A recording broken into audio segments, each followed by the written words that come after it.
Okay, today let's get started with the Gatsby template. So let's fork this. This will add it to my GitHub repo as well as my dashboard.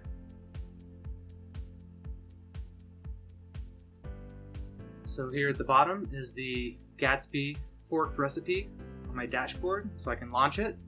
Here's what the getting started site looks like. And here it is in my GitHub.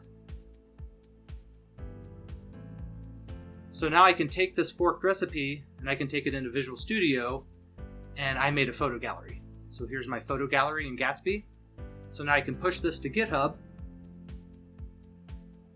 And then up in GitHub, we can see we have some automatic GitHub actions going that are building my site. Now I can go back into Fathym and I can unpack the latest version, which grabs that latest build.